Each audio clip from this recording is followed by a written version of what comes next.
नमो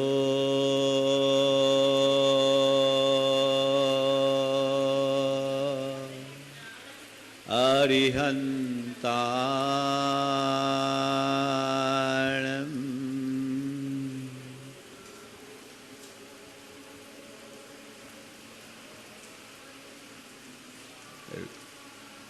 नमो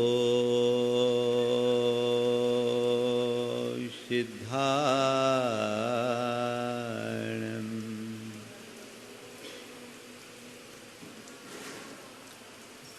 नमो आयर्याणम्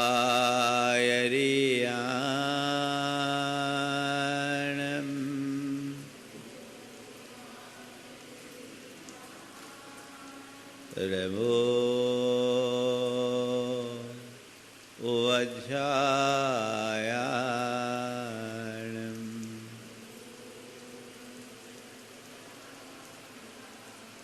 नमो लोये सवशाहुनम्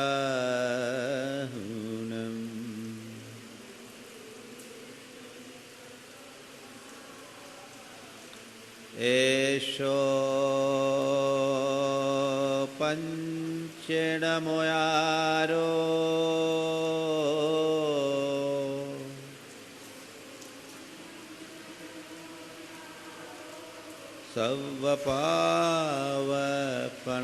सर्वपावपनाशिनो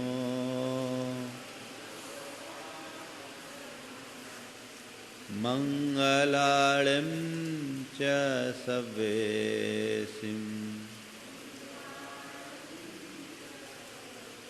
पढ़मं होई मंगलम्।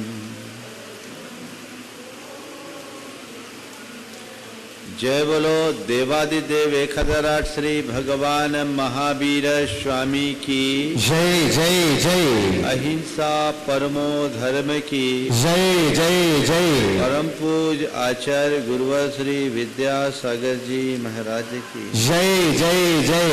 पूज्य मुनिवर श्री प्रमाण सागर जी महाराज की, पूज्य मुनिवर श्री विराट सागर जी महाराज की।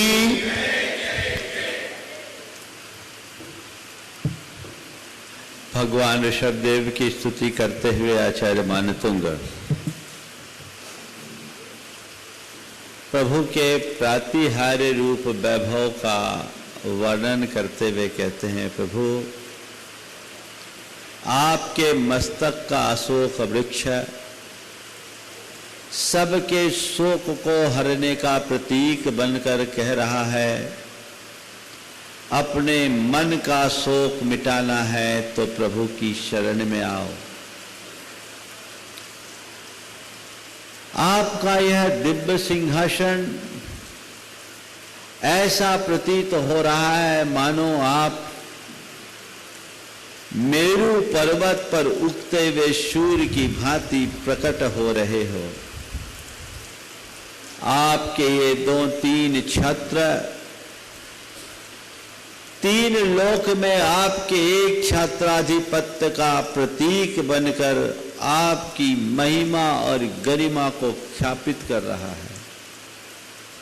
आपके दोनों ओर ढोरे जाने वाले ये श्वेत चंवर ऐसे प्रतीत हो रहे हैं मानो मेरु पर्वत के दोनों ओर गंगा और जमुना जैसे 2 जल प्रपात झर रहे हो।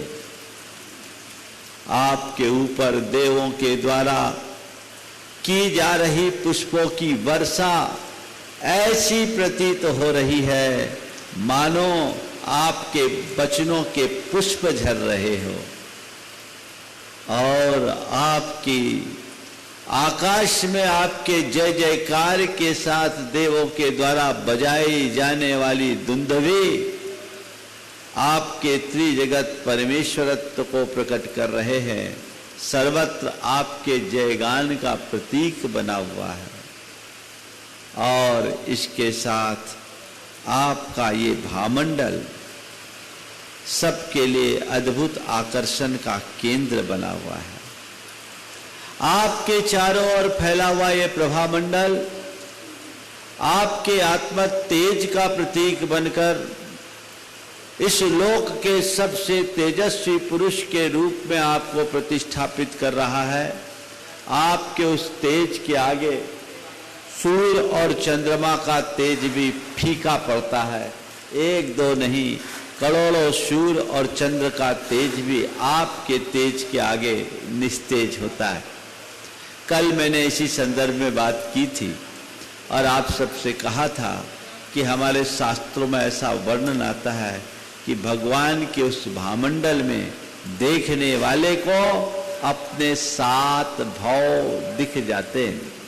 और उसका आध्यात्मिक विश्लेषण करते हुए मैंने कहा था कि ये 7 भाव एक प्रतीक है, 7 पूर्णता का द्योतक है। हम कहते हैं कि ऐसा हम 7 जन्म में नहीं करेंगे, 7 समंदर पार की बात करते हैं और आप लोग 7 फेरे लगाते हैं। हमारे यहाँ 7 परम स्थान हैं।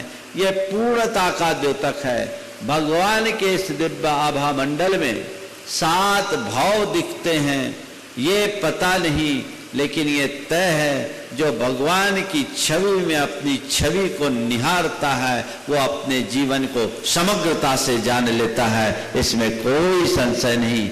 7 भाव का ये भी प्रतीकाशय हो सकता है।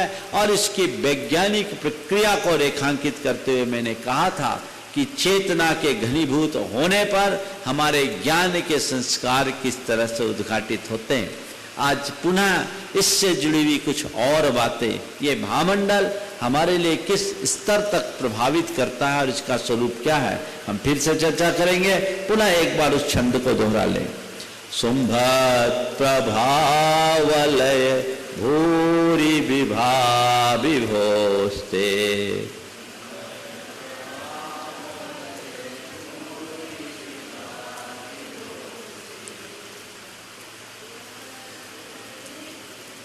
कहाँ है? हाँ, लोकत्रये द्युतिमतां द्युतिमा क्षिपन्ति,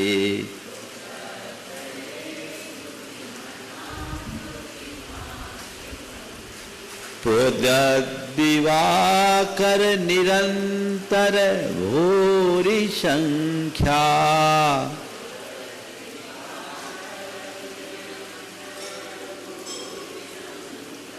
दीप्त्या जयत्यपि निशामपि सोम सौम्याम्।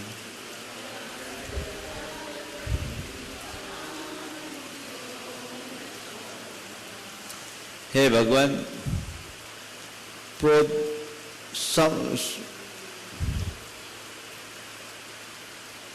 शुंभत प्रभावलय भूरि विभा, शुंभत एकदम दैदीप्यमान प्रभा वलय, कांति का वलय मंडल घेरा कि जो भूरि विभा है, यानी उसका जो तेज प्रकाश है, ते हे प्रभो हे विभो ते लोकत्रय द्युतिमतां द्युतिमा क्षिपन्ति, लोक तीनों लोक के द्युतिमान पदार्थों के द्युति को हरती हुई वह विभा एक साथ उगते हुए अनेक सूरज को निस्तेज कर देती है और अपनी दीप्ति से रात्रि को भी जीत लेती है।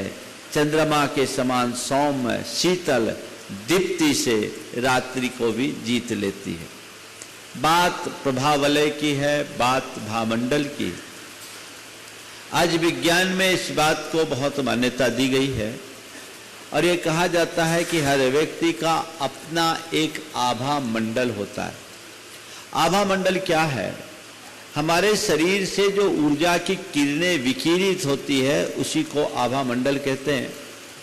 ये मनुष्य का चेतन स्तर जितना ऊंचा होता है उसके अंदर से निकलने वाला आभा मंडल उतना ही स्ट्रांग होता है और वर्तुलाकार होता है। महापुरुषों का जो आभा मंडल होता है बड़ा तेज होता है और वर्तुलाकार होता है और ऐसा कहते हैं कि वह 12 से 15 मीटर दूर तक अपना प्रभाव छोड़ता है।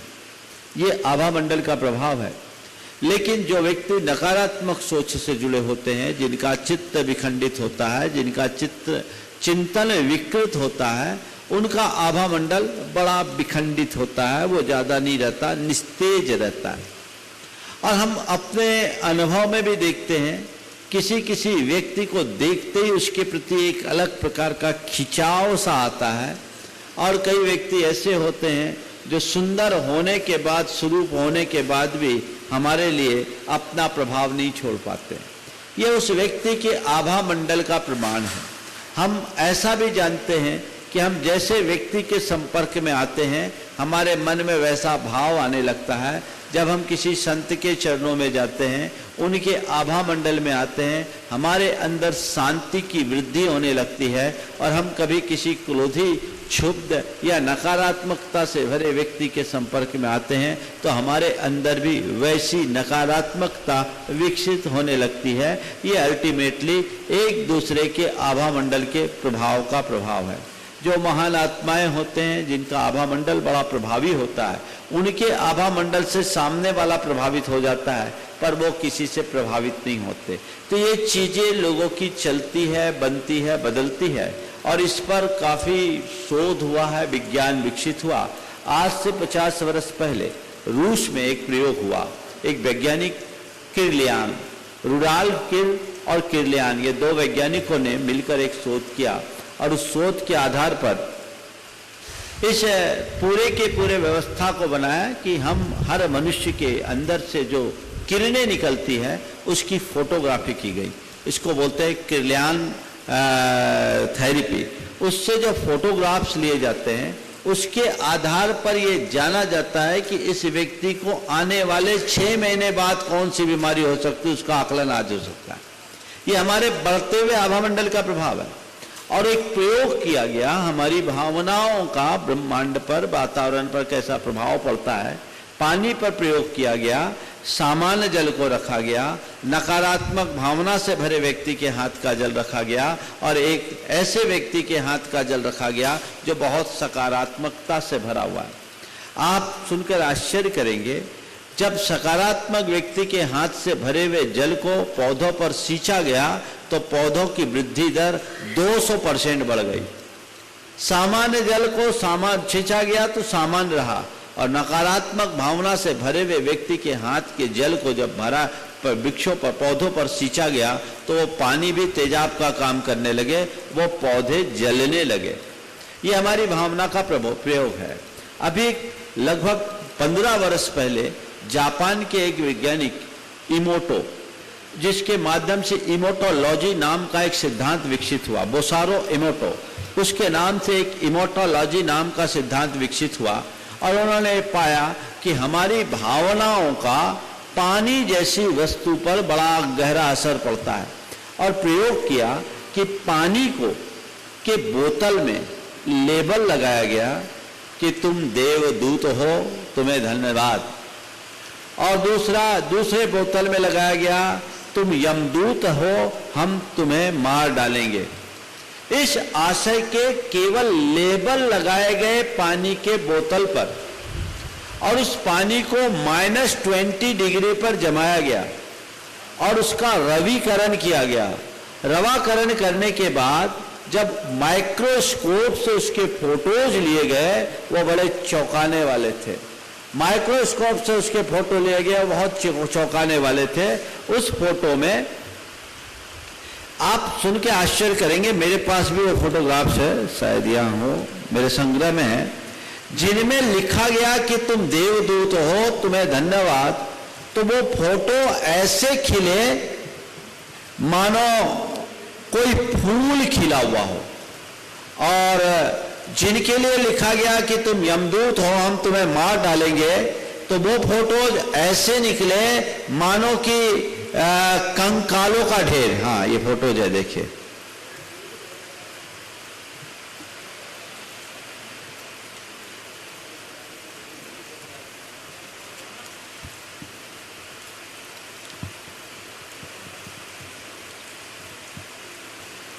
ये देखिए, थोड़ा सा इसको दिखाओ, दिख रहा आप लोगों को? ये ऐसा जिसमें लिखा कि मैं तुम्हें धन्यवाद देता हूं, तुम्हारे लिए बहुत बहुत धन्यवाद। दिखाओ भाई इसको थोड़ा सा अच्छे से। और ये है जैसे खिला हुआ फूल, ये एक चित्र है, दिख रहा है आप लोगों को? स्क्रीन पर आप और अच्छे से देख सकते हैं। और ये दूसरा तस्वीर है जो नकारात्मक भावना से भरे हुए व्यक्ति के हाथ की थी, और ये तस्वीर जिसमें नेगेटिव मैसेज दिया गया था जिस बोतल में, वो चित्र है। ये चित्र देखकर ऐसा प्रतीत हो रहा है मानो कंकालों का ढेर है। दिखाओ भाई थोड़ा ठीक से, दोनों चित्रों को दिखाओ। पहला चित्र, ये चित्र है जो फूलों जैसा दिख रहा है खिला हुआ, और ये चित्र है जो कंकालों की ढेर की तरह दिख रहा है। एक लंबे प्रयोग के माध्यम से निश्चित किया गया कि हमारी भावनाओं का प्रकृति पर कितना प्रभाव पड़ता है। तो ये प्रभाव किस चीज का है? हमारे शरीर से निकलने वाली ऊर्जा तरंगों का है। यही भामंडल है। और ये भामंडल का आजकल तो फोटोग्राफी लिया जाता है, मनुष्य के आभा मंडल का फोटोग्राफ लिया जाता है। अभी 2 दिन पहले डॉक्टर मयंक बड़जात्य आए थे, उनके पास एक इक्विपमेंट था, उन्होंने हमारी ओरा का चित्र लिया यहाँ से जाने के बाद, और चित्र लेने के बाद चित्र दिखाया तो बहुत अच्छा था जैसा होना चाहिए। और उसके बाद मैंने थोड़ी देर के लिए ध्यान किया, कुछ सेकेंड मिनट के लिए, और उसके बाद फोटोग्राफ्स लिया, उसमें और बड़ा परिवर्तन आ गया। तो मनुष्य की भावनाओं के परिवर्तन से ये सब परिवर्तन होता है। हमारे संपर्क में एक डॉक्टर प्रद्युमन जैन, वो उनका बड़ा अलग विज्ञान है, और वो ओरा स्कैन करते हैं 6 वस्तुओं का, मकानों का, व्यक्ति का। वो भी पूरे फोटोग्राफ्स लेते हैं। तो हमारे शरीर में जिस व्यक्ति का जैसा लेवल होता है उसका ऑरा वैसा बनता है। जो व्यक्ति बहुत शांत, सक्रिय और सहज प्रवृत्ति के लोग होते हैं उनका ओरा बड़ा स्ट्रांग होता है, और जो लोग नकारात्मक होते हैं, जिनका चित्त चंचल होता है, जिनके अंदर की कसाएं तीव्र होती है, उनका जो ओरा होता है वो बड़ा नकारात्मक होता है, उसमें डार्कनेस होते हैं। जो सही व्यक्ति होते हैं येलो और वाइटनेस ओरा में ज़्यादा आता है, वो ओरा बड़ा प्रभावी ओरा बनता है। तो उन्होंने लिया, हमारा स्कैन किया और किया। एक व्यक्ति बड़ा गुस्सैल था, उसका ओरा लिया तो बिल्कुल एकदम डार्कनेस आ गया, काला काला काला काला। आप सुनकर आश्चर्य करोगे, मैंने उसे बिठाल करके 15 मिनट थोड़ा ध्यान कराया, ओंकार का नाद कराया, ध्यान कराया, और 15 मिनट के ध्यान के बाद जब वो शांत हुआ, फिर लिया तो देखा तो उसमें 50% कलर फेंट हो गया था, माने वो रंग हल्का हो गया। तात्पर्य क्या है? हमारी भावों का प्रभाव पड़ता है। और जैन कर्म सिद्धांत की भाषा में हम कहें तो हमारे यहाँ एक शब्द आता है लेस्या। लेस्या क्या है? रंग है। ये लेस्याएँ हमारी बनती और बदलती है। जैन शास्त्रों में ऐसा वर्णन आता है कि जो व्यक्ति जिस प्रकार की लेस्या का प्रधानी होता है उसका व्यक्तित्व तो वैसा बन जाता है। हमारे यहाँ 6 लेस्याएँ बताई गई है, कृष्ण, पीत, पद्म और शुक्ल। ये जो 6 लेस्याएँ हैं, इनमें से पीत, पद्म और शुक्ल, ये 3 लेस्याएँ शुभ लेस्या हैं जो लाइट कलर के प्रतीक बताए हैं। और इसके अलावा कृष्ण, नील और कापोत, ये 3 अशुभ लेस्याएँ हैं जो डार्कनेस को बताते हैं। ये शुभ और अशुभ लेस्याएँ हमारे व्यक्तित्व को पूरी तरह से प्रभावित करते हैं। जो व्यक्ति जैसी लेस्या वाला होता है, अशुभ लेस्या वाला व्यक्ति प्राय झगड़ालू होता है, बैर बांध कर रखने वाला होता है, अपनी प्रशंसा चाहता है, दूसरों की आलोचना करना चाहता है, थोड़े से चढ़ा दो तो चने पर चढ़ जाता है, कभी किसी से कोई गलती हो जाए तो उसे कभी माफ़ करने की प्रवृत्ति नहीं रखता, उसकी सोच बड़ी नकारात्मक होती है, वो बहुत ज़्यादा अहमन्यता से भरा रहता है, उसके अंदर लालच और लिप्सा बड़ी प्रगाढ़ होती है। ये कृष्ण, नील और कापोत लेस्या से प्रभावित व्यक्ति के लक्षण बताए गए। यानी ये नकारात्मकता से भरे हुए व्यक्ति की बात है। यदि मैं व्याख्यान करूं तो एक एक दिन एक एक लेस्या से जुड़े हुए व्यक्ति की बात कर सकता हूं, पर मुझे अपनी बात को पूरी करना है। से विवेचन किया गया है जाने।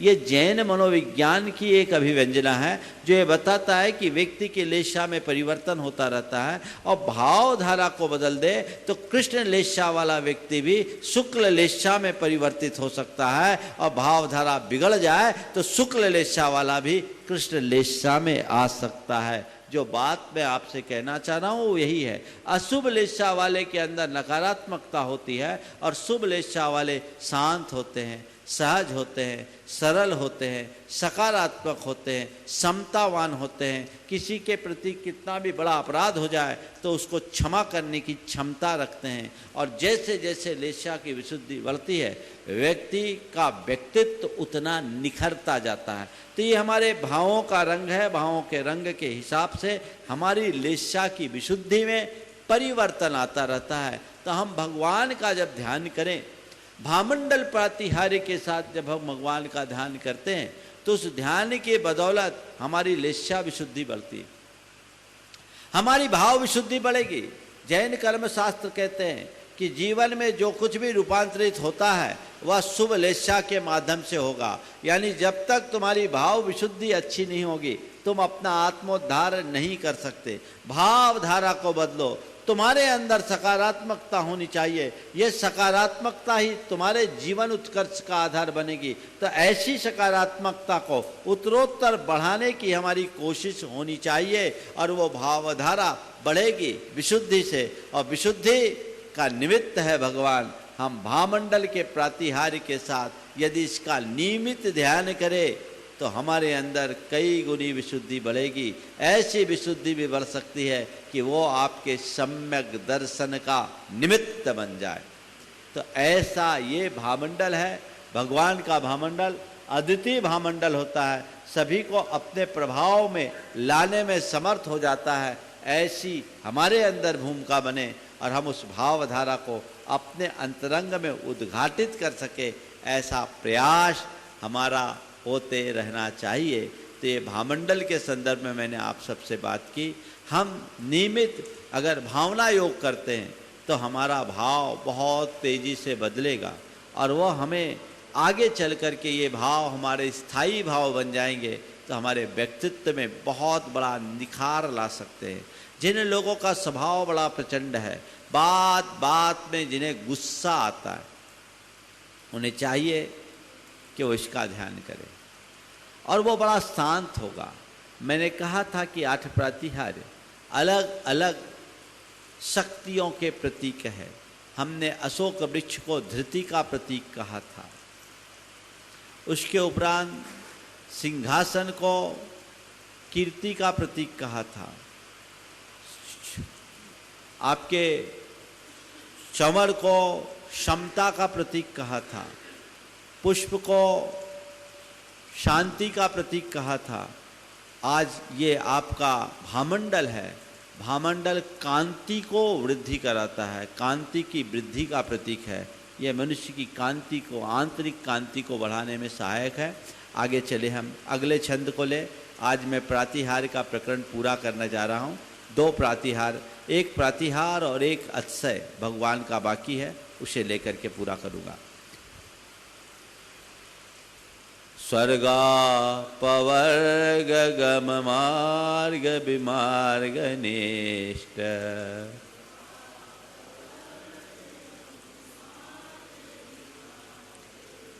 सद्धर्म तत्व कथनैक पटुस्त्रिलोक्या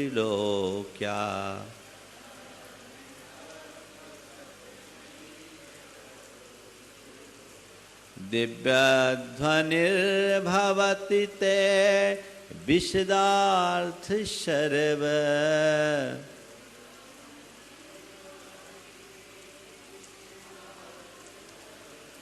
भाषा स्वभाव परिणाम गुणै प्रयोज्य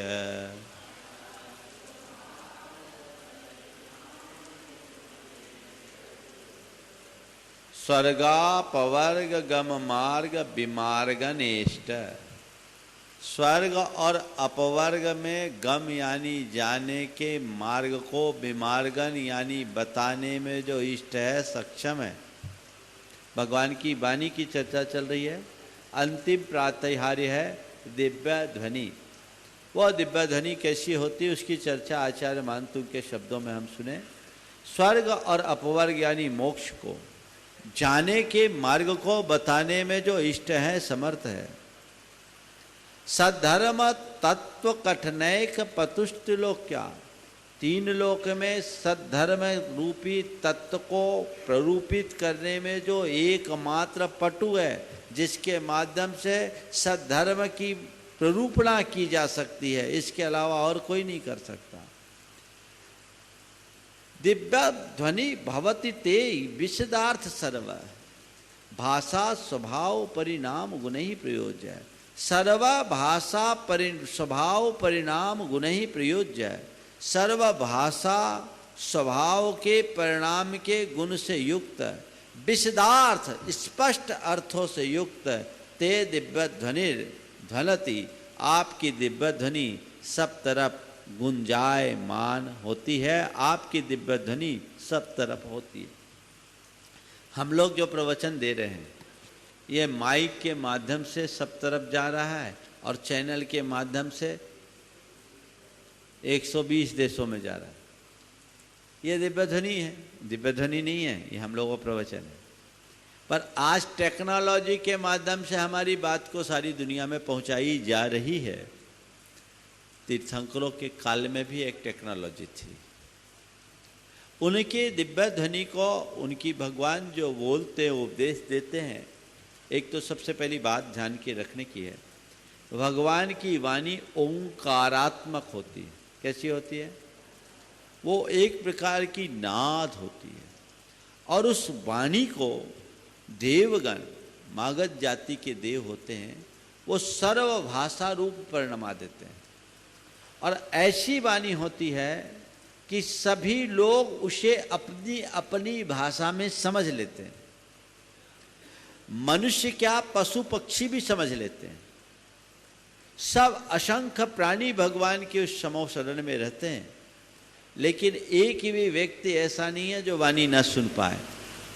और ये पूरी वाणी 1 योजन के रेंज में फैलती है। कितनी? हाँ, बिना माइक के। हम लोग पास तो माइक लगाना पड़ा।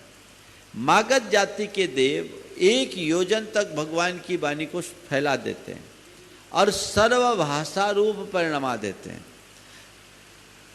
जब हम छोटे थे तो हमें जब कहा जाता था कि भगवान की वाणी में सब भाषाएं समा जाती, थोड़ा गले नहीं उतरते। लेकिन वर्तमान में ये टेक्नोलॉजी आज से लगभग 40-50 साल पुरानी टेक्नोलॉजी, आज भी विश्व की अनेक भाषाओं में हमारे द्वारा बोले गए शब्द को बदलने की टेक्नोलॉजी आ गई। यहाँ तक कि अब आदमी की भाषा को तो छोड़ो, ऐसे भी सॉफ्टवेयर डेवलप हो गए जो कुत्तों की भाषा समझा दे। डेवलप किए लोगों ने। तो इस तरह की टेक्निक आ गई जिसमें एक ही व्यक्ति की बात को अलग अलग भाषा में समझा जा सकता है। लेकिन ये टेक्नोलॉजी सीमित है। भगवान की वाणी बड़ी हाईटेक है।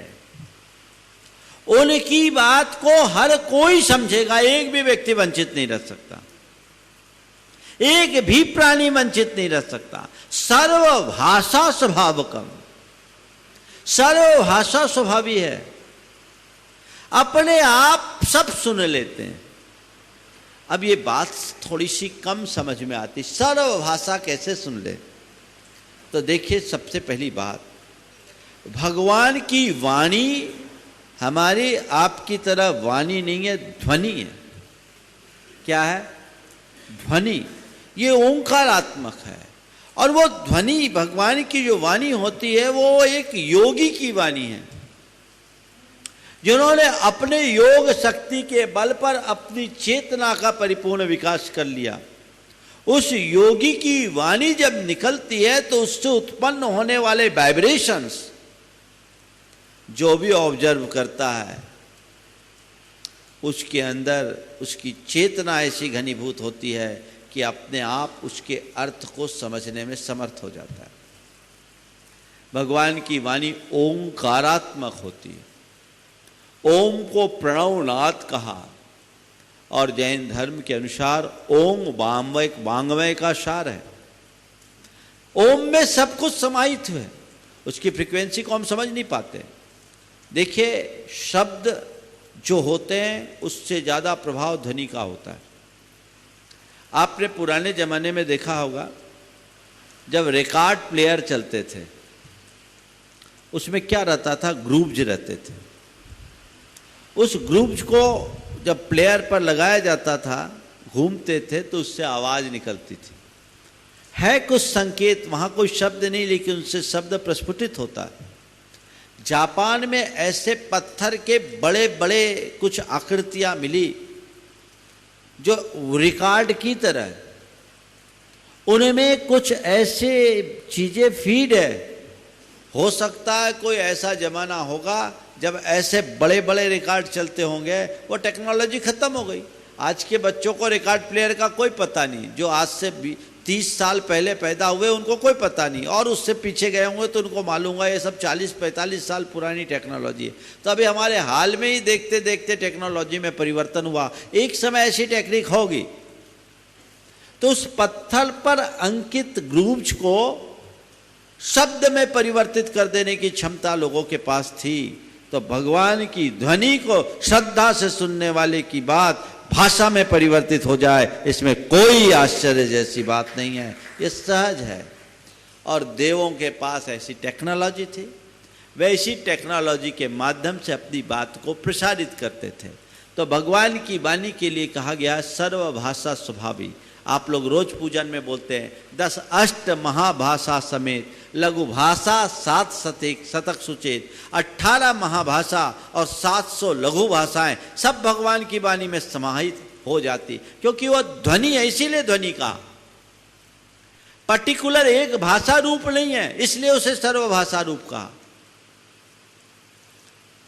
तो ये ओंकारात्मक है, ओंकार की बड़ी महिमा है। ओंकार में पंच परमेष्टि का समावेश है। अरिहंत का, सिद्ध को अशरीरी बोलते उनका अ, आचार्य का आ, उपाध्याय का उ, और साधु मुनि का म। सब मिला लो तो क्या हो गया, आ और उ, ओ और आखिर का म, ओम।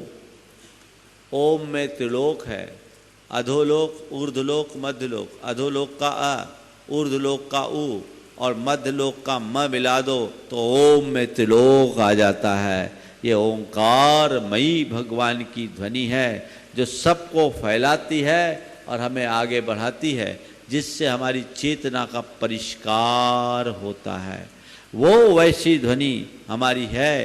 तो भगवान की ये वाणी सर्वभाषा स्वभावी है और ये दिव्य ध्वनि विद्या की वृद्धि करने वाली है।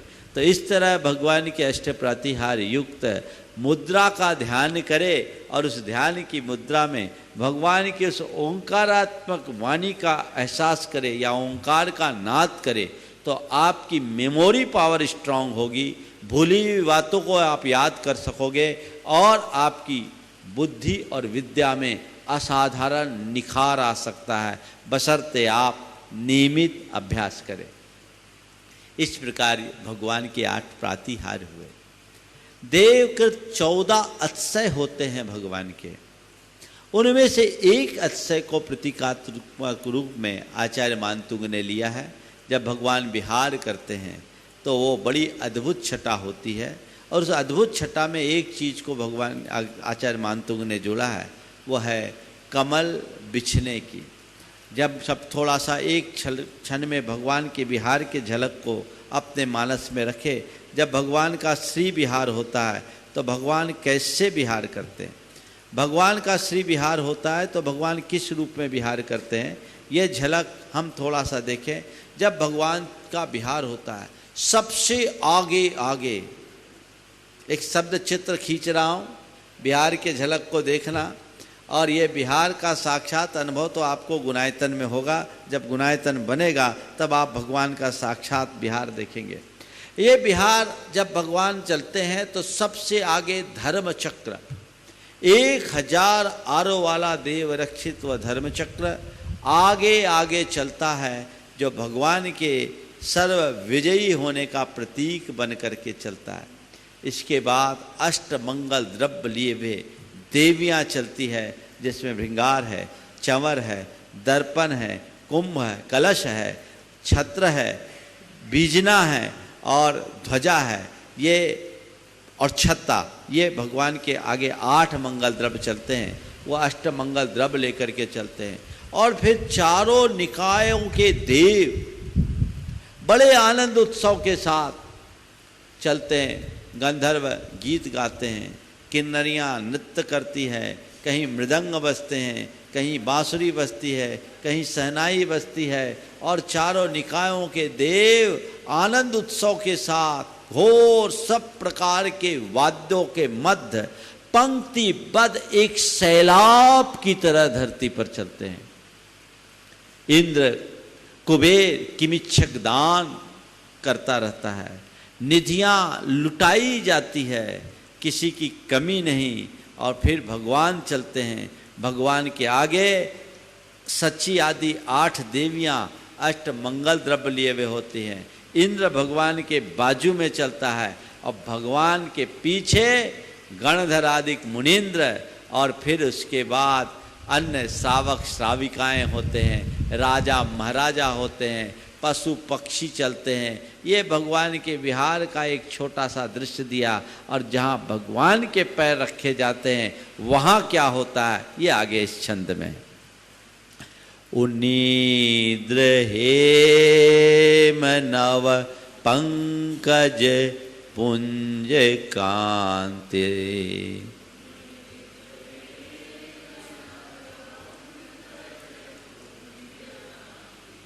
पर्युल्लसन्नख मयूख शिखाभिरामो,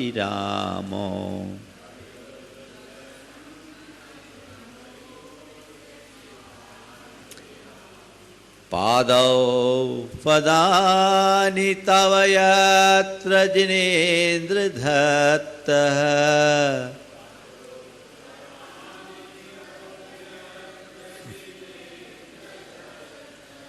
पद्मानि तत्र विबुधा परिकल्पयन्ति।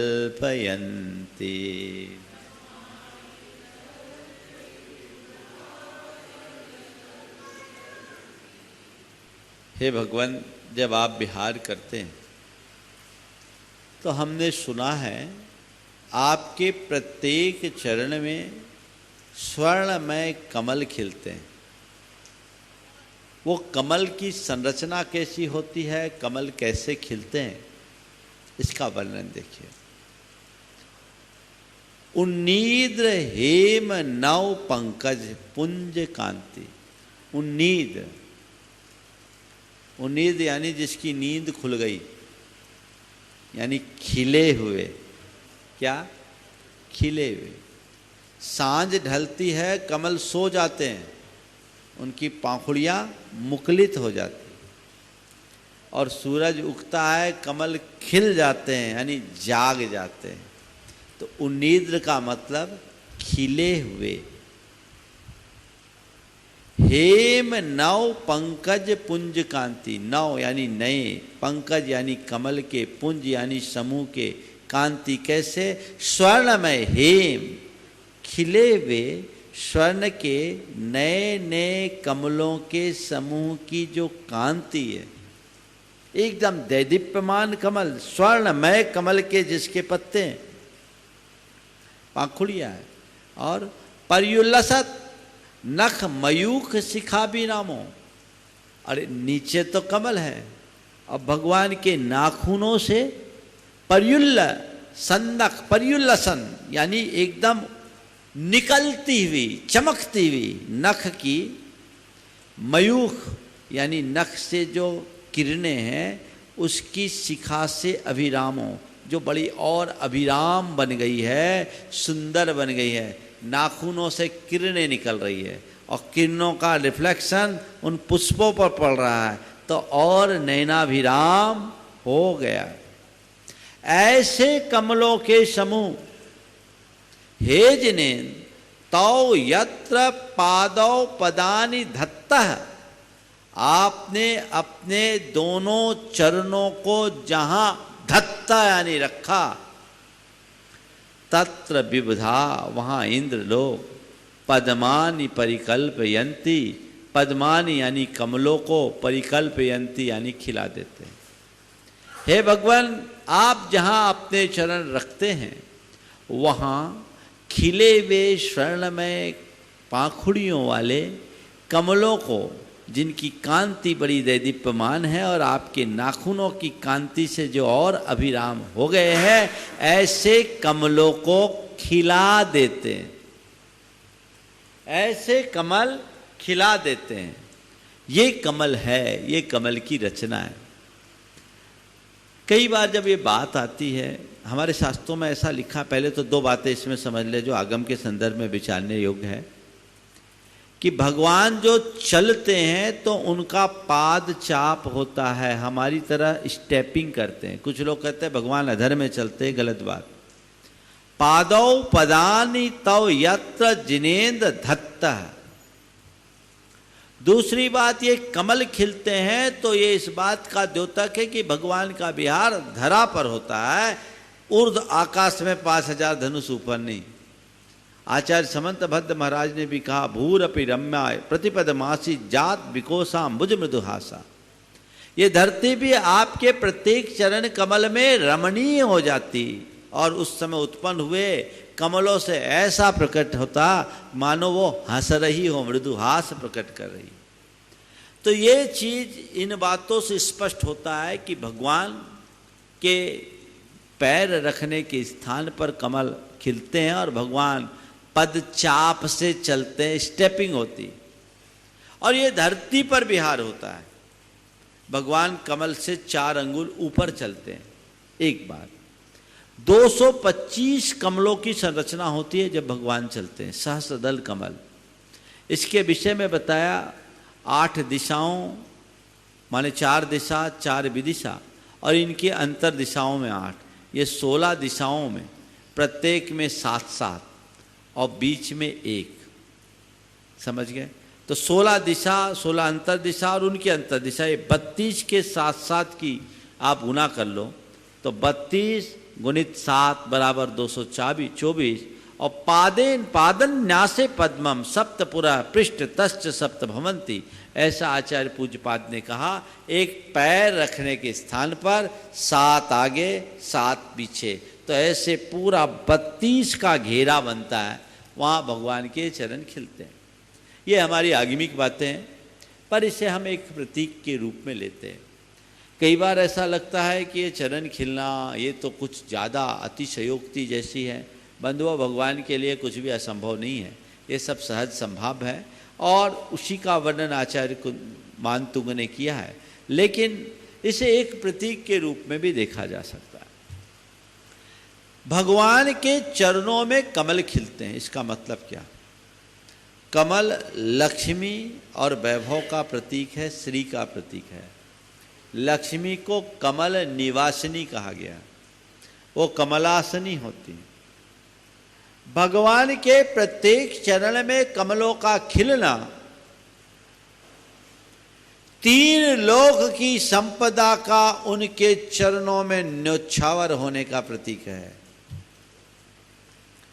भगवान के प्रत्येक कदम पर कमल खिलते हैं, यानी 3 लोक की लक्ष्मी उनके चरणों में उमड़ती है, और उससे 4 अंगुल ऊपर अधर में चलना भगवान की उनसे अलिप्तता का द्योतक है। संसार का सारा वैभव जिनके चरणों में न्योछावर होता है, वो उससे अलिप्त रहते हैं। इसे इस प्रतीक के रूप में देखना चाहिए।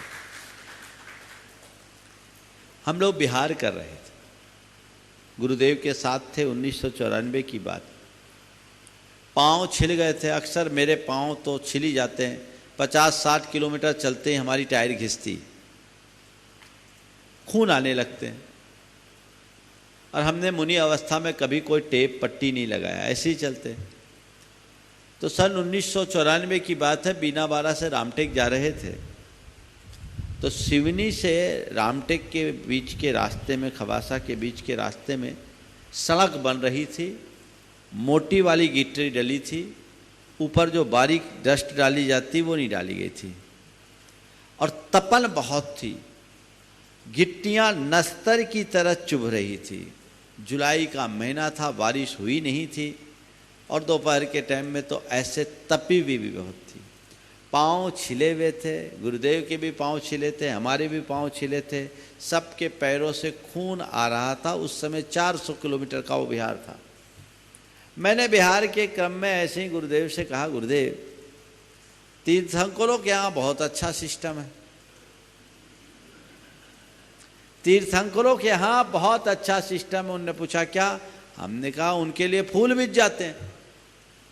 तीर्थंकरों के यहाँ बहुत अच्छा सिस्टम है। उनने पूछा क्या? मैंने कहा उनके लिए फूल बिछ जाते हैं। गुरुदेव ने कहा 4 अंगुल ऊपर चलने की क्षमता ले आओ, तुम्हारे लिए भी बिछ जाएंगे।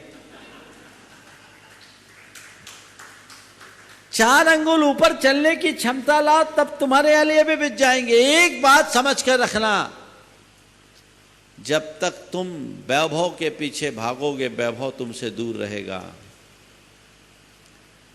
और जो वैभव से मुख मोड़ देते हैं, वैभव उनके पीछे लुंठित होता है। हमारे तीर्थंकर परमात्मा इसी बात के प्रमाण, इसी बात के प्रमाण है। और यही बात आगे के छंद में कह रहे, इत्थम यथा तव विभूतिरभो जिनेन्द्र,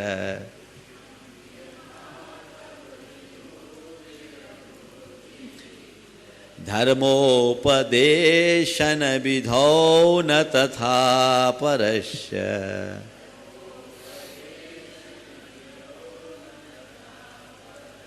यादिक प्रभादिन कृतः प्रहतांधकारा,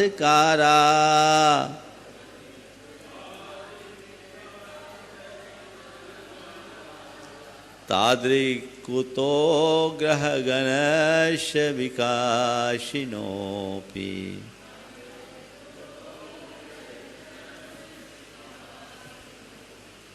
हे भगवान, मैंने आपको इतनी निकटता से देखा और आप में जो खूबियां देखी वो कहीं नहीं दिखती। इत्थम, इस प्रकार से, यथा, हे जिनेन्द्र, यथा तौ विभूति अभूत, इत्थम यानी इस प्रकार, यथा जैसे, तौ विभूति अभूत आपकी विभूति हुई, धर्मोपदेशन विधौ, धर्मोपदेश के काल में, न तथा परस्य, वैसी विभूति किसी की देखने में नहीं आई। जैसी आपकी विभूति हुई धर्मोपदेश में, ऐसी विभूति किसी की नहीं देखी। आप जैसा वैभव संसार में किसी के पास नहीं। इंद्र को लोक का सबसे वैभवशाली माना जाता, वो भी आपके चरणों में किंकर बना फिरता। दुनिया में कोई शक्ति ऐसी नहीं जो आपके समतुल्य हो। इत्थम यथा तौ विभूतिरभूत जिनेन्द्र, हे जिनेन्द्र भगवान, यथा तौ विभूतिरभूत, जैसी आपकी विभूति हुई, न तथा परश्च, वैसी दूसरों को देखने में नहीं आई। धर्मोपदेशन विधौ, धर्मोपदेश के विधि में, धर्मोपदेश के काल में, यानी समोसरण में हमने आपका जैसा वैभव देखा, वैसी विभूति किसी की नहीं हुई। उदाहरण, यादिक प्रभा दिन कृतः प्रहतांधकारा, प्रहतांधकारा सारे अंधकार को नष्ट कर देने वाले दिन कृतः यानी सूर्य की जैसी प्रभा होती है, तादृक् कुतो गह गणस्य विकासनोपि, कितने भी चमकीले हो विकासनो, कितने भी चमकते हुए हो, फिर भी ग्रह गणस्य की कांति, ग्रह गण की कांति क्या सूरज के समान होती है? जैसी महिमा तुम कही और न कोई होए, जो सूरज में ज्योति है। प्रभु आपके समान कोई नहीं। यहां एक बार की एक बात लगती है कि आचार्य मानतुंग ने तो अपने इष्ट को सूरज बोल दिया, बाकी सबको तारा। ये आलोचना नहीं है, ये आलोचना नहीं है, भक्ति की अभिव्यक्ति है। जब हम अपने किसी इष्ट को इष्ट मान करके स्वीकार लेते हैं तो वही हमारे लिए सर्वोपरि हो जाता है। और उसके अलावा हमें और कुछ दिखता ही नहीं। आचार्य मान तुम तो कहते बस मेरो तो गिरधर गोपाल दूसरों न कोई, आपके आगे मुझे कोई लगता ही नहीं, होंगे कोई, पर मैंने जो आप में देखा उस समान कोई है ही नहीं। आप क्षीर सागर हो, बाकी सब क्षार सागर है। क्या है? आप सूरज हो, बाकी सब तारे हैं, आपके आगे कोई नहीं लगता। पर बंधुओं, ये विभूति भगवान के चरणों में है, लेकिन भगवान उनकी तरफ देखते भी नहीं है, उनको उनकी ओर देखते भी नहीं है। आचार्य समंत भद्र महाराज ने लिखा है, सर्वज्ञ लक्ष्मी ज्वलिताम में मुक्त है। आपने एक समय में ये समो शरण को भी त्यागा, तब मुक्ति को प्राप्त किए। सब कुछ होने के बाद छोड़ा। इस लोक के सर्वश्रेष्ठ संपदा के अधिपति होने के बाद भी आपने उनका उपभोग नहीं किया, उनकी तरफ देखा भी नहीं। यही आपकी विलक्षण विशेषता है, और इसलिए आप मेरे मूल उपास्य आराध्य बन गए हो। बंधुओं, मैं आपसे इतना ही कहता हूँ, जितना भागोगे उतना दूर भागेगी। अयोध्या प्रसाद गोयली ने एक घटना लिखी। एक व्यक्ति एक सेठ के यहाँ गया। सेठ था तो देखता क्या है कि वो सोने के पीक दान में पान की पीक थूकता था। सोने की पीक दाने में पान की पीक थूक रहा था करोड़पति सेठ। तो जब व्यक्ति उससे मिलने गया, बोला हम तो लक्ष्मी की इतनी पूजा करते हैं तो भी उसकी कृपा मुझ पर नहीं बरसती, और ये लक्ष्मी में थूकता है तो भी इसके पास संपदा की बौछार है। उससे रहा नहीं गया, पूछ ही बैठा कि आखिर ऐसा क्यों। तो उनने दो पंक्तियां सुना दी। भागती फिरती थी दुनिया जब तलब करते थे हम, भागती फिरती थी दुनिया जब तलब करते थे हम, जब से हमने छोड़ दिया वह बेकरार आने को है। बस ये समझ लो, वो बेकरार होगी। अगर हमारे अंदर ऐसी दृष्टि होगी तो वह हमारे जीवन को एक नई दिशा देगी। बंधुओं, कल से 7 भयों की चर्चा है, उस पर चर्चा होगी भक्तामर स्तोत्र के। अब बस कुछ ही छंद बचे हैं, और परसों 10 तारीख, 11 तारीख को और 12 तारीख को जो भावना योग का शिविर है, पूरे देश भर से बहुत सारे लोग आ रहे हैं, व्यवस्थाएं भी उनकी हो गई, और अब किसी के रजिस्ट्रेशन की उसमें गुंजाइश नहीं है।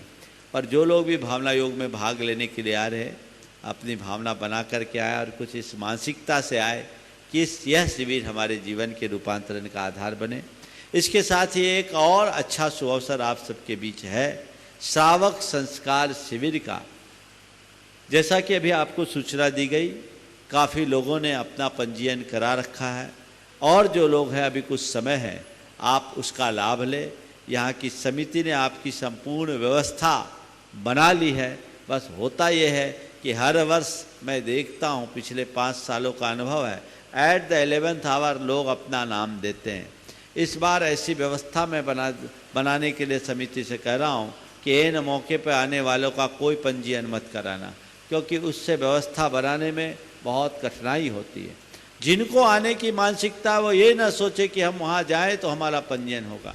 आप पढ़े लिखे हैं, आपको अपने अनुकूल व्यवस्था चाहिए, तो आपको चाहिए कि समय पर आप अपना पंजीयन कराएं, ताकि आपके अनुकूल व्यवस्था हो।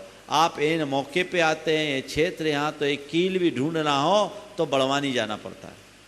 यहाँ कुछ नहीं है, जंगल है। तो आपकी जवाबदेही है, जो भी इसके लिए अपना मन बना रहे हैं, 2-4 दिन की अवधि में अपनी सूचनाएं दे दें। कहीं ऐसा ना हो 15 तारीख लास्ट डेट रखा है और उसके बाद फिर किसी का पंजीयन नहीं होगा। कहीं ऐसा ना हो कि बाद में आप अपना नाम देना चाहो और यहाँ की समिति आपको मना करे और फिर आपको परेशानी का सामना करना पड़े। ये एक अच्छा अवसर है पर्यूषण को सिद्ध क्षेत्र में बिताने का। और मुझे पता है इसमें इतने लोग आते हैं कि अंततः हाथ जोड़ना पड़ता है। मेरे पिछले 4 शिविरों का तो ये अनुभव है, जयपुर से लेकर के जयपुर, अजमेर, उदयपुर और रतलाम, चारों शिविरों में लास्ट में कई लोगों को निराश होना पड़ा है। हालांकि जो एस्टिमेट रहा उससे ज़्यादा लोग आए हैं, इस बार भी वैसा ही होगा। लेकिन फिर भी आप सबसे कहना है समय पर आप लाभ लें, समय पर अपनी पंजीयन कराएं, इसमें कोई प्रमाद न करें। सुविधाएं सारी आपको दी गई है, इसलिए तय समय पर जो कराएंगे उनको ही एंट्री मिलेगी और बाद में जो आएंगे वो वंचित रह जाएंगे। मैं समिति से भी कहता हूँ इस बार एकदम सख्ती से इस बात को रखो, जिनकी हमारे पास पूर्ण सूचना है हम उनकी ही व्यवस्था कर पाएंगे। इसलिए समय पर आप अपना पंजीयन करा ले ताकि किसी भी प्रकार की कठिनाई ना हो। बाकी शेष सूचनाएं आपको समय पर ब्रह्मचारी जी दे देंगे। मैं यहीं पर विराम लेता हूँ मंगल भावना के साथ। मंगल मंगल होए जगत में सब मंगलमय होए, कहीं क्लेश कालेश रहे ना दुख कहीं भी होए, मन में चिंता भय न सतावे रोग शोक नहीं हो, नहीं बैर अभिमान हो मन में क्षोभ कहीं नहीं हो,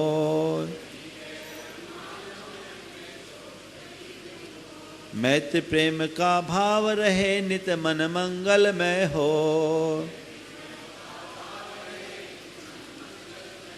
मंगल मंगल होए जगत में सब मंगलमय हो, इस धरती के हर प्राणी का मन मंगलमय हो, मन का सब संताप मिटे अरु अंतर उज्ज्वल हो, राग देश और मोह मिट जाए आत्म निर्मल हो, प्रभु का मंगल गान करे सब पापों का क्षय हो, इस जग के हर प्राणी का हर दिन मंगलमय हो,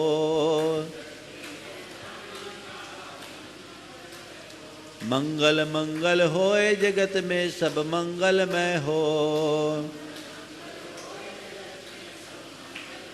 इस धरती के हर प्राणी का मन मंगलमय हो,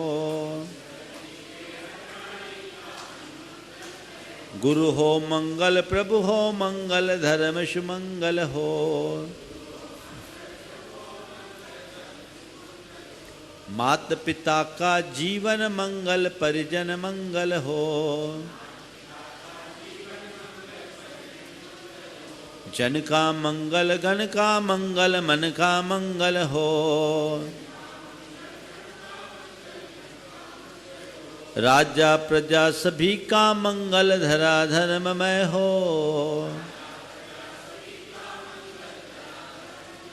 मंगल मंगल होए जगत में सब मंगलमय हो,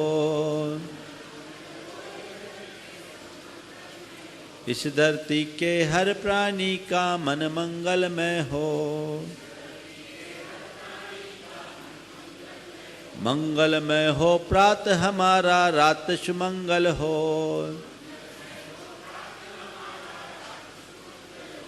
जीवन के हर पल हर क्षण की बात सुमंगल हो, घर घर में मंगल छा जावे जन जन मंगल हो, इस धरती का कण कण पावन औ मंगलमय हो,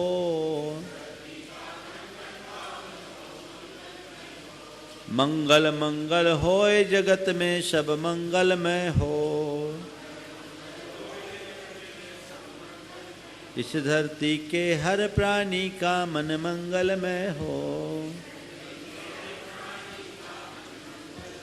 सब जग में मंगल बढ़े टले अमंगल भाव, है प्रमाण की भावना सब में हो सद्भाव। जय बोलो परम पूज्य आचार्य गुरुवर श्री विद्यासागर जी महाराज की। पूज्य मुनिवर श्री प्रमाण सागर जी महाराज की। पूज्य मुनिवर श्री विराट सागर जी महाराज की।